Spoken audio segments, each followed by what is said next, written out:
जी, बिस्मिल्लाहिर्रहमानिर्रहीम। अस्सलाम वालेकुम डियर स्टूडेंट्स। मेरा नाम मुनीब अज़हर है। आज हमने ये जो सेशन अरेंज किया है, इसके अंदर हमने आपको फाइनल ईयर प्रोजेक्ट के बारे में सारी इंफॉर्मेशन देनी है कि फाइनल ईयर प्रोजेक्ट बेसिकली क्या होता है और क्यों यूनिवर्सिटी जो है वो आपके आखिरी सेमेस्टर में आपको एक प्रोजेक्ट देती है, ठीक है? Basically final year project computer science की उन डिग्रीज के अंदर दिया जाता है जिसके अंदर आपको प्रोग्रामिंग से रिलेटेड, डेटाबेस से रिलेटेड और ऑब्जेक्ट ओरिएंटेड प्रोग्रामिंग से रिलेटेड कोर्सेज करवाए जाते हैं, ठीक है? जिसमें bachelors computer science, software engineering, bachelor information technology और मास्टर्स कंप्यूटर साइंस और मास्टर्स इंफॉर्मेशन टेक्नोलॉजी जैसे कोर्सेज के अंदर आपको ये फाइनल ईयर प्रोजेक्ट दिया जाता है, ठीक है? अच्छा, जो स्टूडेंट भी कंप्यूटर साइंस की 16 ईयर एजुकेशन या 18 ईयर एजुकेशन कंप्लीट कर चुका होता है, उससे ये एक्सपेक्ट किया जाता है कि जितनी भी डेवलपमेंट की चीज़ें उसने पढ़ी हैं, जिसके अंदर आपने सी प्लस प्लस पढ़ी थी, सी प्लस प्लस के अंदर आपने if else statements, loop, structures, ठीक है? इस तरह की वो चीज़ें जो कि आगे चल के प्रोग्रामिंग के अंदर आपको प्रैक्टिकली यूज़ करनी होती हैं। जब आप तब प्रोग्रामिंग या डेटाबेस का जब पढ़ रहे होते हैं, तब आपके ज़हन में ये क्वेश्चन ज़रूर आ रहे होते हैं कि कैसे ये जो आपका जो आपके ये जो प्रोग्रामिंग या डेटाबेस आप पढ़ रहे हो, आप इसको कैसे इम्प्लीमेंट कर सकोगे कल को जाके प्रैक्टिकल एक्सरसाइजेज के अंदर। तो ये वो टाइम होता है जो फाइनल ईयर प्रोजेक्ट के अंदर आपने जितनी भी चीज़ें पढ़ी हुई हैं, चाहे वो प्रोग्रामिंग की हैं, चाहे वो डेटाबेसेस की हैं, चाहे वो आपकी ऑब्जेक्ट ओरिएंटेड पैराडाइम की हैं, उन सब स्किल्स को यूज़ करते हुए आपने एक प्रोडक्ट बनानी होती है जो कि आम यूज़र्स के लिए काम आती है, ठीक है? अब मिसाल के तौर पे जितनी भी आप अपने इर्द-गिर्द की एप्लीकेशन यूज़ कर रहे हो, वो वेब पे या एंड्रॉयड से या डेस्कटॉप से आप उसको एक्सेस कर रहे होगे। आप सबसे पहले तो एग्ज़ाम्पल अगर आपकी लर्निंग मैनेजमेंट सिस्टम की ले लें, वो भी बज़ाते खुद एक प्रोजेक्ट है जिसके अंदर आपका जो एक लर्निंग मेथड है वो सारा चल रहा है, जिसके अंदर एक साइड से आपके सुपरवाइज़र्स लॉगिन करते हैं और इस साइड से आप स्टूडेंट्स लॉगिन करते हो और आपकी आपस में कम्युनिकेशन हो रही है कि कौन सी नई असाइनमेंट आ रही है या कौन से नए रिजल्ट आ रहे हैं, जो भी आपके लर्निंग प्रोसेस के अंदर चीज़ें लेटेस्ट से लेटेस्ट आ रही हैं, वो आपको आपके लर्निंग मैनेजमेंट सिस्टम के थ्रू पता चलती है। इसके पीछे प्रोग्रामिंग भी है जिसके अंदर इफ एल्स स्टेटमेंट्स लगी हुई हैं, इसके अंदर लूप्स लगे हुए हैं, इनके अंदर एक प्रॉपर एक डेटाबेस चल रही है जिसमें सब स्टूडेंट्स की डेटाबेस को सेव किया हुआ है। हर सब्जेक्ट की अलग-अलग डेटाबेस बनी हुई है, जिस डेटाबेस के अंदर सारा डाटा सेव हो रहा है और वो आपके लिए आम यूजर्स के लिए एक ऐसी एप्लीकेशन बन गई हुई है जिससे आप बड़ी आसानी से ये चेक कर सकते हैं कि आज की लेटेस्ट क्या एक्टिविटी है। इससे पहले क्या होता था, जितना भी आपका ई लर्निंग प्रोग्राम था या ओपन यूनिवर्सिटी के अंदर जब आप अपनी एजुकेशन लेते थे, सॉरी डिस्टेंस लर्निंग प्रोग्राम के अंदर, वहाँ पे आपका मैनुअल सिस्टम था, कभी कोई खत आ जाता था, असाइनमेंट का पता चलता था, नहीं पता चलता था। ये लर्निंग मैनेजमेंट सिस्टम बनाने के बाद ये फ़ायदा हुआ कि आप 1 मिनट के अंदर एक्सेस कर सकते हो, अपने सारे के सारे लर्निंग आउटकम में आपकी थीसिस का क्या कैलकुलेशंस है, आपने कितने कोर्सेज़ कर लिए हुए हैं, कब आपके मिड टर्म्स आ रहे हैं, कब आपके फाइनल्स आ रहे हैं, ठीक है? इसी तरह हर एक एप्लीकेशन की अपनी हिफाज़त होती है, ठीक है? जितने भी हम प्रोजेक्ट कर रहे हैं आपके इस ग्रुप के अंदर फॉल 22 के अंदर, उन सारों का एक-एक अपना एक मकसद है, ठीक है? अच्छा, उनको डिस्कस करने से पहले एक एग्ज़ाम्पल मैं आपको और देता हूँ कि सपोज़ आप जीमेल यूज़ करते हैं, ठीक है? जीमेल क्या है, बेसिकली वो आपको आपका डाटा शेयर करने के लिए ऑल ओवर द वर्ल्ड एक ईमेल मैनेजमेंट सर्विस गूगल की सर्विस है, जिससे आप आसानी से अपना डाटा एक जगह से दूसरी जगह ईमेल कर सकते हो, शेयर कर सकते हो, अपनी सीवी सेंड कर सकते हो किसी जॉब पोर्टल के अंदर, या आप अपनी कोई भी डॉक्यूमेंटेशन जो आप प्रेजेंटेशन बनाते हो एक जगह से दूसरी जगह इलेक्ट्रॉनिकली सेंड कर सकते हो, ठीक है? तो ये भी क्या हो रहा है, एलएमएस के अंदर भी इसी तरह का कुछ मिलता-जुलता काम हो रहा था जीमेल के अंदर भी, ठीक है? एलएमएस जो है वो स्पेसिफिकली सिर्फ वर्चुअल यूनिवर्सिटी के स्टूडेंट्स के लिए, लेकिन जीमेल जो है वो all over the world use होता है, ठीक है? तो इसके अंदर रहे हैं, यूजर्स का डेटाबेस बन रहा है, वो अपनी मर्जी से प्रोफाइल्स को चेंज कर रहे हैं, ठीक है। अच्छा, सेशन के दौरान अगर कहीं पे भी आपको आवाज आनी बंद हो जाए तो आपने मुझे मैसेज जरूर कर देना, ताकि फिर मैं देख सकूं कि आपको आवाज क्लियर आ रही है कि नहीं, ठीक है।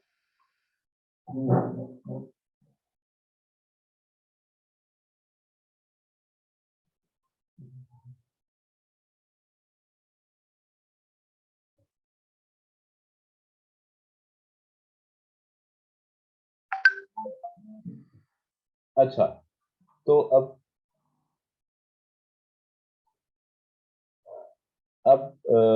जो है, ये जितना भी फाइनल ईयर प्रोजेक्ट आप बनाएंगे, बेसिकली आपका कल को एंड मकसद आपका ये होगा कि आपने एक ऐसी प्रोडक्ट बनानी है जो कि आम यूजर्स के लिए फायदामंद हो, ठीक है। इसके अंदर उबर की एक मिसाल है, क्लीन की एक मिसाल है। ये क्या करता है, बेसिकली आपको, आप घर में बैठे हुए आप एक उबर अपनी कैब राइड करते हैं, बुक करते हैं, और वो आपको एक जगह से दूसरी जगह पहुंचा देते हैं, ठीक है। पहले जो मैनुअल सिस्टम थे उनके अंदर काफी प्रॉब्लम होती थी हर एक चीज के अंदर। जिस तरह मैंने आपको लर्निंग मैनेजमेंट सिस्टम का बताया, आपने कोई चीज एक जगह से दूसरी जगह भेजनी होती थी, वो कितना प्रॉब्लम करता था। चाहे आपने कोई ईमेल करनी थी या कोई लेटर किसी को सेंड करना था, अब ईमेल्स के थ्रू बहुत आसान है, अब आपको राइट बुक करने में बहुत आसानी है, ठीक है ना। तो ये सारा कुछ ऐसे ही स्टूडेंट्स जो कि प्रोग्रामिंग को पढ़े और उन्होंने एक चीज नई इजाद कर दी। अब फेसबुक है, फेसबुक बहुत से स्टूडेंट्स जो हैं वो यूज कर रहे होते हैं, और उनको काफी इन चीजों का पता है कि उसके अंदर बेसिकली क्या है। फेसबुक टोटली पीएचपी के अंदर बनी हुई है, और ये बहुत अच्छी एग्जांपल है आप स्टूडेंट्स को बताने के लिए कि हम जो प्रोग्रामिंग लैंग्वेज यूज कर रहे हैं उसके अंदर ही फेसबुक बनी हुई है इनिशियली। फिर उसके बाद एंड्रॉइड के उसके वर्जन आए, फिर उसके अंदर लेटेस्ट और चीजें ऐड होती गई, लेकिन अभी भी उसका जो मेन पेन बना हुआ है वो पीएचपी के अंदर ही बना हुआ है, ठीक है। तो हमने भी जो प्रोजेक्ट्स बनाने हैं वो इसी तरह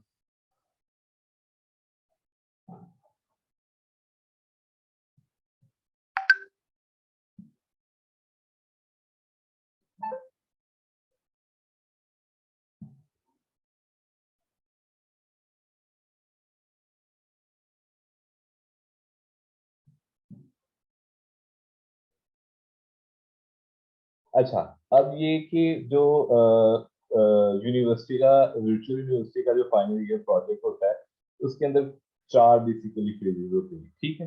दो डॉक्यूमेंटेशन के फेज होते हैं और दो फेज होते हैं आपके कोडिंग के फेज होते हैं, ठीक है।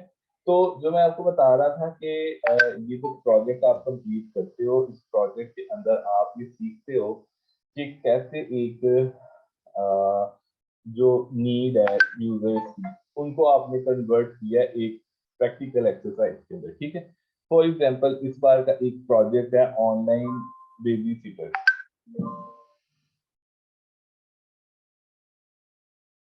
ऑनलाइन बेबी सिटर एक बेसिकली प्रोजेक्ट है यूएसए में या मुख्तलिफ इस तरह के जगहों पे, जहाँ पे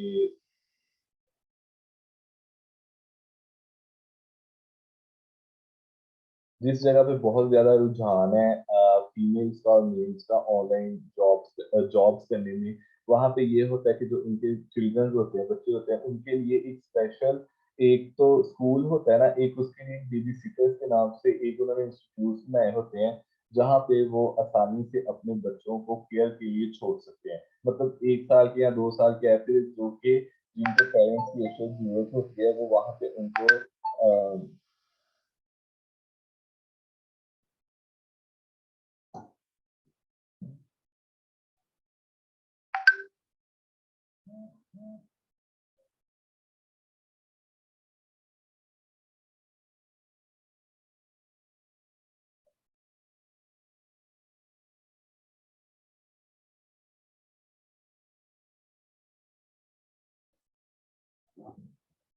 अच्छा, सब स्टूडेंट्स को मेरी आवाज आ रही है? काइंडली मुझे बताइएगा कि मेरी आवाज आ रही है कि नहीं आ जी सर जी, आ रही है पर टक टक हो रही है। रही? अच्छा। फिर नोटिफिकेशन का म्यूट करते हैं।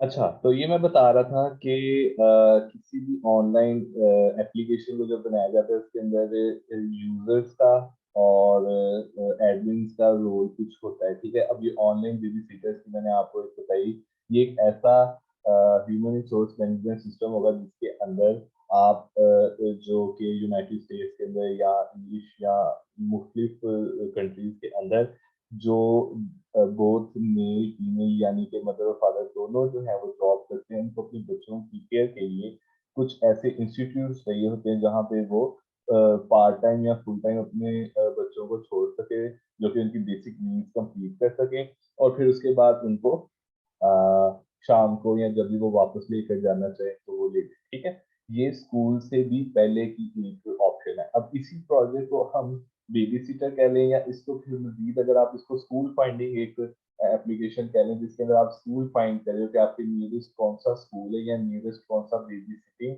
एप्लीकेशन है जिसमें डाटा है कि आपके करीब कौन कौन से ऐसे इंस्टीट्यूट है जो कि आपको ये सर्विसेज प्रोवाइड करें, ठीक है। इसके अंदर फिर जो ये पूरा एप्लीकेशन रन कर रहा होगा उसमें एडमिन के रोल होंगे, फिर यूजर के रोल होंगे, और फिर इनके अंदर आप एक ऐसी एप्लीकेशन बना सकोगे जिसके अंदर आप आसानी से शेयर कर सकोगे डाटा भी, और इससे फिर आप इसको अर्निंग के पर्पज से भी कन्वर्ट कर सकते हो, इसको मार्केटिंग पर्पज से भी कन्वर्ट कर सकते हो। अब किसी को अगर आप एग्जांपल ले लो एक ऊबर की, ऊबर भी बेसिकली क्या करता है कि आपके इर्द गिर्द मल्टीपल जो है वो आपकी चल रही होती है, कार्स चल रही होती है, उनको आप क्या करते हो, सर्च करते हो कि मैंने एक प्लेस से दूसरी प्लेस तक जाना है, मेरे करीब तरीन कौन सी ऊबर की या क्रीम की कार अवेलेबल है, आप उसको रजिस्टर करते हो, और फिर आप उसको आसानी से अपने घर का एड्रेस शेयर करते हो, वहां से आप दूसरी जगह पर चले जाते हो, ठीक है। तो इसी तरह की मिलती जुलती एप्लीकेशन होंगी। पहले सबसे पहले वेब का किसी भी कंप्यूटर साइंस के स्टूडेंट के लिए समझना बहुत जरूरी है, फिर आप उसको एंड्रॉयड में या डेस्कटॉप में कन्वर्ट कर सकते हो। जितनी भी आजकल एप्लीकेशन चल रही हैं, चाहे आप फेसबुक ले लें, चाहे जीमेल ले लें, चाहे इंस्टाग्राम ले लें, पहले ये चलती थी वेब के ऊपर, फिर इनके वर्जन आए जो कि एंड्रॉयड की एप्लीकेशन या आईओएस की एप्लीकेशन बन गई थी। लेकिन एक स्टूडेंट के लिए अपना कैरियर का स्टार्ट लेना वेब से जरूरी इसीलिए भी है कि आप वेब को जब सीखोगे तो फिर आप एपीआईज को, और फिर उन्हीं एपीआईज को कैसे आपने मोबाइल एप्लीकेशंस में लेके जाना है, आपको वो समझने के लिए आसानी होगी, ठीक है।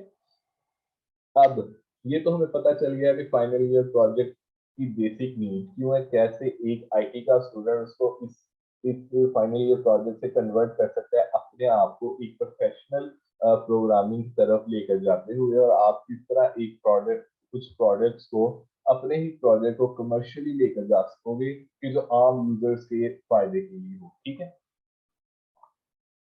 अच्छा, अब जब आप प्रोजेक्ट बनाओगे final year project virtual university का, उसके अंदर क्या होगा कि आप या तो आप दो डॉक्यूमेंटेशन के फेस करोगे और दो प्रोग्रामिंग के फेस करोगे। इसमें एक एसआरएस होगी, एसआरएस के बारे में आपने अपनी सॉफ्टवेयर इंजीनियरिंग की बुक्स के अंदर भी पढ़ा होगा। ये बेसिकली आपकी रिक्वायरमेंट्स जो है एक स्टूडेंट एक यूजर की रिक्वायरमेंट्स लेती है कि उनको बेसिकली अपने इस सॉफ्टवेयर के अंदर चाहिए क्या क्या, ठीक है। सॉफ्टवेयर रिक्वायरमेंट स्पेसिफिकेशन नाम से ही पता चल रहा है कि यूजर को अपने सॉफ्टवेयर के अंदर क्या रिक्वायरमेंट है, क्या स्पेसिफिकेशन उसको चाहिए, वो इसके अंदर बता सके। सबसे पहले जब आप एक स्टार्ट करोगे प्रोजेक्ट, तो आप ये देखोगे कि इसके अंदर यूजर क्या कुछ कर रहा है। यूजर की सबसे पहले आप, क्योंकि वो प्रोजेक्ट बनना ही एक आम यूजर्स के लिए, जिस बंदे ने भी पहले फेसबुक बनाई होगी, या जिस बंदे ने गूगल बनाई होगी या जीमेल बनाया होगा, उसने ये देखा होगा कि इस स्पेसिफिक एप्लीकेशन से यूजर के एंड पे क्या फायदा होगा, और कैसे यूजर जो है मैक्सिमम यूजर्स इन एप्लीकेशंस के ऊपर आएंगे, और ये एप्लीकेशन हर एक के लिए उसी तरह काम करेगी जिस तरह के तमाम यूजर्स एक ही प्लेटफॉर्म को यूज करके अपना फायदा लेते हैं। आप जीमेल को यूज करें, बहुत ज्यादा फायदा ले रहे हैं, आप फेसबुक को यूज करें, ऊबर क्वीन को यूज करें। अब आपने इस तरह की एप्लीकेशन बनानी है, और अगर आप और क्रिएटिव होंगे तो आप अपने इर्द गिर्द देख सकेंगे कि कौन सी ऐसी चीजें हैं जो कि आज भी मार्केट में कम है, जो कि आप इन्वेंट कर सकते हो, और आप एक यूजर को दे सकते हो। अब मैं आपको एक एग्जांपल देता हूँ। एक और यूनिवर्सिटी थी, प्राइवेट यूनिवर्सिटी, जिनके स्टूडेंट्स ने एक ये प्रोजेक्ट बनाया जो कि एक मैसेंजर बनाया जो कि एसएमएस को यूज करते हुए आपकी तस्वीरें सेंड करता था। फॉर एग्जांपल एक स्टूडेंट था, दो स्टूडेंट्स ने प्रोजेक्ट बनाया था। एक रहता था शहर के अंदर और एक रहता था गांव के अंदर। गांव के अंदर जो रहता था वहां पे इंटरनेट अवेलेबल नहीं होता था, तो उन्होंने जब कोई भी एक दूसरे को सेंड करनी होती थी चीजें, तो वो सेंड नहीं कर पाते थे क्योंकि इंटरनेट अवेलेबल नहीं था, व्हाट्सएप नहीं यूज किया जा सकता था। उन्होंने एक ऐसा प्रोजेक्ट बनाया जो कि आपके एसएमएस को यूज करते हुए डाटे को इंक्रिप्शन में कन्वर्ट करता है और फिर वहां पे डिक्रिप्शन करके दोबारा वो चीजें शो करवा देता था। तो हुआ क्या कि उन्होंने एक बुनियाद देखी कि जिन जगहों पे इंटरनेट अवेलेबल नहीं है, वहां पे अगर कोई लोग तस्वीरें शेयर करना चाहें या कोई म्यूजिक शेयर करना चाहें या वॉइसेस शेयर करना चाहें जिस तरह व्हाट्सएप पे करते हो, उन्होंने एक ऐसा मैसेंजर, ये पाकिस्तान की स्टूडेंट्स की मैं आपको बात कर रहा हूँ, ठीक है। उनका मैं लिंक भी आपको इंशाल्लाह ग्रुप में शेयर कर दूंगा, वो अगर एप्लीकेशन अभी चल रही है तो। सेंड बाय एसएमएस उस प्रोजेक्ट का नाम था। उन्होंने क्या किया कि अपने उस प्रोजेक्ट को ऑल ओवर दी शेयर किया और जिन जगहों पे इंटरनेट अवेलेबल नहीं था पाकिस्तान में, वहां से वो एसएमएस पैकेजेस के थ्रू अपना 50 एसएमएस यूज होते थे और वो डाटा चल जाता था, चाहे वो एक्सेल की फाइल है चाहे वो इमेज है। तो ये इस तरह के आप भी अपने इर्द गिर्द देख सकते हो कि कौन सी ऐसी चीजें जो कि अभी अवेलेबल नहीं है, प्रोजेक्ट कंप्लीट करने के बाद आप इस तरह के प्रोजेक्ट्स के ऊपर काम कर सकते हैं। दूसरा फेज होता है डिजाइन डॉक्यूमेंट का। डिजाइन डॉक्यूमेंट के अंदर आपने डायग्राम्स बनानी है और किस तरीके से इसके अंदर यूजर इंटरफेस बनना है, कैसे ईआरडी डायग्राम्स बननी है, उसकी फंक्शनल रिक्वायरमेंट्स, उसकी अपीयरेंस, वो सारा डिजाइन डॉक्यूमेंट में आ जाएगा। टेस्ट फेज के अंदर वो आपको एक छोटा सा टास्क देंगे कि टेस्ट फेज के अंदर आपने एक लॉगिन या साइन अप बनाना है जिससे आपका सुपरवाइजर ये चेक कर सके कि क्या आप वो आप ये चेक, आपको जो प्रोग्रामिंग लैंग्वेज आपने चूज की है क्या आपको उसके अंदर कमांड है भी कि नहीं। बेसिकली जो पीएचपी में एसक्यूएल है, क्या आपको उसमें स्टेटमेंट्स या डेटाबेस में वो डेटाबेस की क्वेरीज चलानी आती भी है कि नहीं, ठीक है। तो टेस्ट फेज में वो आपको ये टेस्ट करेगा। इसका दूसरा नाम प्रोटोटाइप फेज है। फिर फाइनल डिलीवरेबल के अंदर पूरा आपका कोड जो कि फंक्शनल रिक्वायरमेंट की होगी, उसके अंदर रिपोर्ट, उसके अंदर प्रेजेंटेशन बनाई जाएंगी और वो फिर सबमिट करवाया जाएगा। उसका एक आपका फाइनल वाइवा होगा जिसमें डॉक्यूमेंटेशन के भी क्वेश्चन आंसर होंगे और प्रोग्रामिंग के भी होंगे। सबसे पहला जो आपका वाइवा होना है वो थर्ड फेज का होना है, प्रोटोटाइप फेज का। उसके अंदर सिर्फ प्रोग्रामिंग के क्वेश्चन किए जाने। इसीलिए कल से जो हमारे सेशन होंगे, हमारे एचटीएमएल और सीएसएस के होंगे, ये मिड टर्म से पहले पहले 30 या 31 तक हमने कोशिश करना है आपको एचटीएमएल और सीएसएस के बारे में मैक्सिमम चीजें करवा दें, ताकि उसके बाद फिर आपकी एसएलएस सबमिट करवाएं, फिर उसके बाद आपको पीएचडी में एसक्यूएल की तरफ लेकर जा सके, ठीक है। अच्छा, फिर एसएलएस के अंदर स्कोप होगा। स्कोप में आपने बताना है कि बेसिकली आपका क्या फादियत है आपके प्रोजेक्ट की और ये कहाँ कहाँ यूज हो सकता है। फंक्शनल और नॉन फंक्शनल रिक्वायरमेंट्स, यूजर की केस को कैसा सिस्टम चाहिए, कैसा उसको इन्वायरमेंट चाहिए जहाँ पे वो आपकी एप्लीकेशन कर सके, वो वेब की है, डेस्कटॉप की या एंड्रॉइड की है। और दूसरे नंबर पे जो फंक्शनल रिक्वायरमेंट है किसी यूजर लॉगिन साइन अप क्या होना चाहिए, ये उसकी फंक्शनल रिक्वायरमेंट हो जाती है। फिर यूज केस डायग्राम जो होगी वो यूएमएल डायग्राम होती है जिसके अंदर आप एक यूजर को उसके उसकी उसकी उसके केसेस बता रहे होंगे कि एक यूजर कैसे एक्ट कर रहा है, कैसे उसको सारी पता चल रहा है कि उसकी क्या क्या वो कर सकता है इस स्पेसिफिक प्रोजेक्ट के अंदर। फिर यूजर सिनेरियो होगा कि एक अगर वो साइन अप कर रहा है तो साइन अप के लिए कहाँ पे क्लिक करना पड़ेगा, लॉग इन कर रहा है तो कहाँ पे क्लिक करना पड़ेगा, नया डाटा एंट्री करना है तो वो उसको कैसे करना पड़ेगा, साइन अप के बाद क्या कैसा यूजर इंटरफेस होगा और उससे पहले क्या इंटरफेस होगा। उसके बाद फिर डॉप मेथोडोलॉजी एसआरएस के अंदर ही आ जाएगी जिसमें रिक्वायरमेंट्स एनालिसिस, आपकी एक्सेप्टेंस और फिर डिजाइन टेस्टिंग कोडिंग आ जाएगी, ठीक है। उसके बाद डिजाइन डॉक्यूमेंट में आपकी एंटिटी रिलेशनशिप डायग्राम आ जाएगी। पीआर डायग्राम क्या करती है, आपके जितने भी इसके अंदर यूजर्स हैं उनका क्या रिलेशनशिप है एक दूसरे के साथ वो बताएगा। सीक्वेंस डायग्राम जो है आपके प्रोजेक्ट का जितना भी सीक्वेंस है वो सारा बताएगा कि पहले आपके प्रोजेक्ट के अंदर क्या होता है, दूसरे नंबर पे क्या होता है, तीसरे नंबर पे क्या होता है। तो वो डायग्राम जो है सीक्वेंस डायग्राम के पहले डेटाबेस में कौन सी चीज जा रही है, डेटाबेस की आउटपुट में क्या आ रही है। उसके बाद आपकी आर्किटेक्चर डायग्राम होगी और class diagram. Object oriented paradigm के अंदर जो आपने क्लासेस पढ़ी उसी की क्लास डायग्राम होती है और ये भी रिलेशनशिप्स को बता रही होती है कि क्लासेस किस तरीके से डिवाइड हुई हैं आपके इस प्रोजेक्ट, ठीक है। फिर डेटाबेस का डिजाइन होगा। डेटाबेस जो भी आपकी क्वेरीज लगी होंगी वो डेटाबेस की डायग्राम बनती होती है, उसके अंदर ये बनेगी। फिर इंटरफेस बनेगा और फिर टेस्ट केस बनेगा। अच्छा, इसमें तो मैंने आपको ये बता दिया कि एसआरएस और डिजाइन क्या होते हैं, और दो डॉक्यूमेंटेशन के फेज है और दो हैं आपके कोडिंग के फेज। डॉक्यूमेंटेशन के अंदर क्या हुआ, आपका ऐसा ऐसा डिजाइन बन गया और जो फाइनल डिलीवरेबल जो बनेगा जिसके अंदर कोड होगा उसमें 5 बेसिक चीजें चल रही होंगी।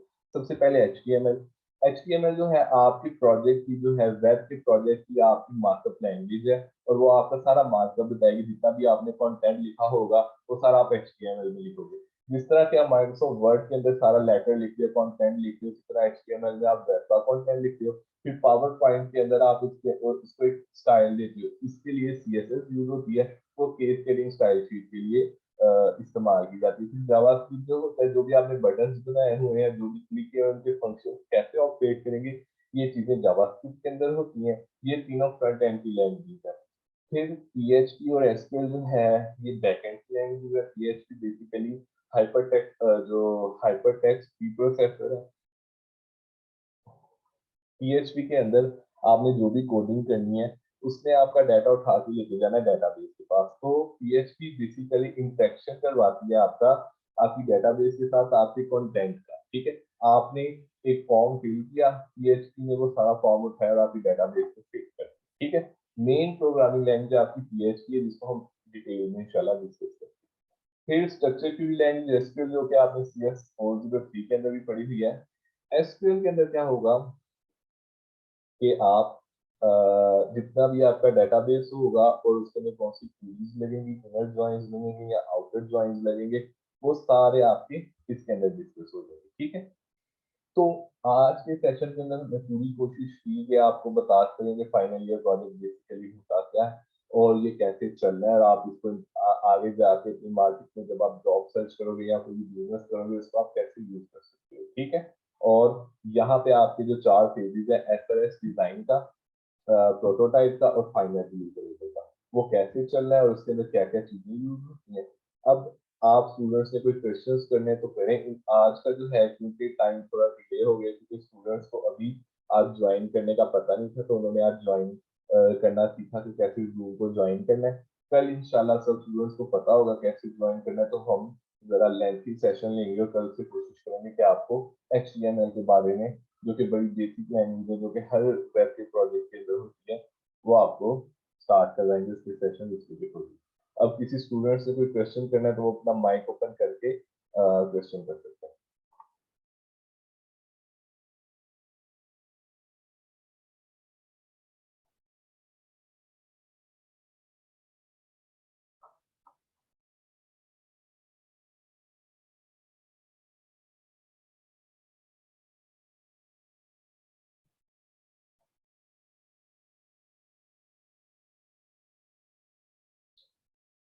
जी, मौसम का मैसेज है कि सर आज का क्लियर हो गया कि नेक्स्ट क्या क्या करना है। जी, आज हमने आपको यही बताया कि आपका जो एसआरएस डिजाइन और फिर उसके बाद प्रोटोटाइप और फाइनल डिलीवरी। अच्छा जी, क्या ये सेशन सब प्रोजेक्ट के स्टूडेंट्स के लिए हैं? दिशा नहीं, ये स्पेसिफिकली वेब के जो प्रोजेक्ट्स जिन्होंने रखे हुए ना पीएचपी के, ये सेशंस उनके लिए हैं। बाकी तो जो एंड्रॉयड कर रहे हैं या डॉट नेट कर रहे हैं वो तो ना ही अटेंड करें, क्योंकि उनका इससे कोई लिंक नहीं है। ठीक है, ये स्पेसिफिकली पीएचडी के स्टूडेंट्स हैं और वो जो कि हमारे ग्रुप के अंदर है। और किसी ने कोई क्वेश्चन पूछना है तो लाजमी पूछें, ताकि आपके जितने भी मैक्सिमम कॉन्सेप्ट क्लियर हो सके वो आपको क्लियर हो। ठीक है, इंशाल्लाह 7 बजे हम सेशन स्टार्ट किया करेंगे। ये जितना भी हमने सेशन किया आपको ये रिकॉर्डेड फॉर्म में भी थोड़ी देर बाद ही मिल जाएगा। ठीक है, ताकि आप दोबारा से कोई चीज़ें अगर आपकी मिस हो गई तो वो लें, क्योंकि स्टूडेंट्स जो है वो ज्वाइन कर रहे होते हैं तो उनको प्रॉब्लम आ रही होती है कि वो कैसे ज्वाइन करें। लेकिन ये कि आज के बाद आपको ज्वाइनिंग का भी पता चलेगा, हमारा थोड़ा लेंथ भी बढ़ जाएगी सेशन की। ठीक है, तो ये सारा आपको इंशाल्लाह रिकॉर्डेड फॉर्म में। सर जी एसआरएस आप बना के देंगे और एसआरएस हमें कब तक मिल जाएगी? जी, जो स्टूडेंट्स तो हमसे करवा रहे हैं प्रोजेक्ट, इंशाल्लाह ऐसा ऐसे ही 3 to 4 days बिफोर इंशाल्लाह उनको फॉरवर्ड करें। और सर जी जिनका मोबाइल एप्लीकेशन का भी है प्रोजेक्ट, उनके लिए भी कोई रास्ता दिखा दें।